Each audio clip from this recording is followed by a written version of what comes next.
ರಮೇಶ್ ಕತ್ತಿ ಆಡಿದ್ದಾರೆ ಅಂತ ಹೇಳಲಾಗ್ತಾ ಇರುವಂತಹ ಅದೊಂದು ಮಾತು ವಾಲ್ಮೀಕಿ ಸಮುದಾಯವನ್ನು ಕೆರಳಿಸಿದೆ. ರಾಜ್ಯಾದ್ಯಂತ ಸಮುದಾಯ ಕತ್ತಿ ವಿರುದ್ಧ ಸಮರ ಸಾರಿದೆ. ಹಲವು ಕಡೆಗಳಲ್ಲಿ ಅಟ್ರಾಸಿಟಿ ಕೇಸ್ ಕೂಡ ದಾಖಲಿಸಿ ಕ್ರಮಕ್ಕೆ ಆಗ್ರಹಿಸಿದೆ. ಈ ಕುರಿತು ಒಂದು ಕಂಪ್ಲೀಟ್ ರಿಪೋರ್ಟ್ ಇದೆ, ಬನ್ನಿ ನೋಡೋಣ.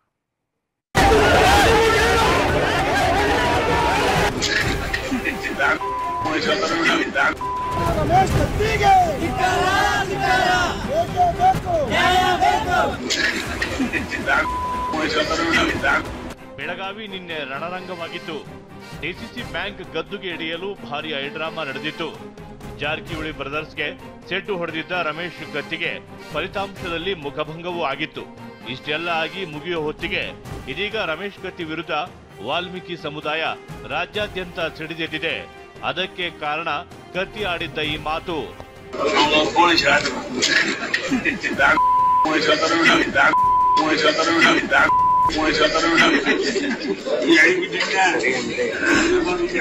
ಕರ್ಣ ಕಠೋರ ಕತ್ತಿ ಆಡಿರುವ ಮಾತನ್ನ ನಿಮಗೆ ಕೇಳಿಸೋಕೆ ಆಗಲ್ಲ ಬಿಡಿ.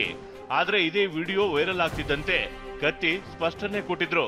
ನಾನು ಆ ರೀತಿ ಪದ ಬಳಸಿಲ್ಲ, ನನ್ನ ಮಾತು ತಿರುಚಿದ್ದಾರೆ ಅಂತ ಹೇಳಿದ್ದಾರೆ.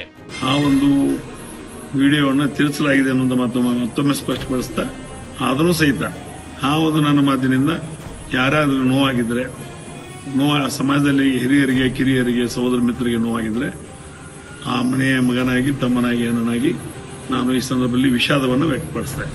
ಆದ್ರೆ ರಮೇಶ್ ಕತ್ತಿ ವಿರುದ್ಧ ಬೆಳಗಾವಿ ಕ್ಯಾಂಪ್ ಪೊಲೀಸ್ ಠಾಣೆಯಲ್ಲಿ ಅಟ್ರಾಸಿಟಿ ಪ್ರಕರಣ ದಾಖಲಾಗಿದೆ. ಇಂದು ಯಾದಗಿರಿ ಜಿಲ್ಲೆ ಸುರಪುರ ಪೊಲೀಸ್ ಠಾಣೆಯಲ್ಲೂ ಅಟ್ರಾಸಿಟಿ ಕಾಯ್ದೆಯಡಿ ಕೇಸ್ ಬಿದ್ದಿದೆ.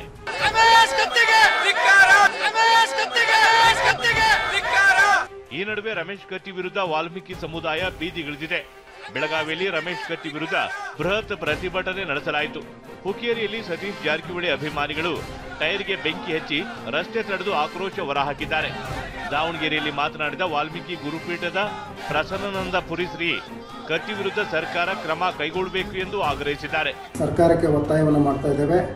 ಅವರ ಮೇಲೆ ಸೂಕ್ತವಾಗಿರತಕ್ಕಂಥ ಕಾನೂನು ಕ್ರಮ ಜರುಗಿಸಬೇಕಂತ ಹೇಳಿ ಈ ಮೂಲಕವಾಗಿ ಇಡೀ ರಾಜ್ಯದ ಸಮಸ್ತ ಬೇಡ ವಾಲ್ಮೀಕಿ ನಾಯಕ ಸಮುದಾಯ, SC ST ಸಮುದಾಯ ಇದನ್ನು ತೀವ್ರವಾಗಿ ನಾವು ಖಂಡಿಸ್ತಾ ಇದ್ದೇವೆ. ಇನ್ನುಳಿದಂತೆ ಚಿತ್ರದುರ್ಗ, ಹಾವೇರಿ, ಹಾಸನ, ಕೊಪ್ಪಳ, ರಾಯಚೂರು ಸೇರಿದಂತೆ ನಾನಾ ಕಡೆಗಳಲ್ಲಿ ರಮೇಶ್ ಕತ್ತಿ ವಿರುದ್ಧ ಪ್ರತಿಭಟನೆ ನಡೆದಿದೆ. ಸದ್ಯ ಕೇಸ್ ದಾಖಲಾಗಿದ್ದು ಸರ್ಕಾರ ಅದ್ಯಾವ ಕ್ರಮ ಕೈಗೊಳ್ಳುತ್ತೆ ಅನ್ನೋದು ಕಾದು ನೋಡಬೇಕಿದೆ. Bureau report, TV9.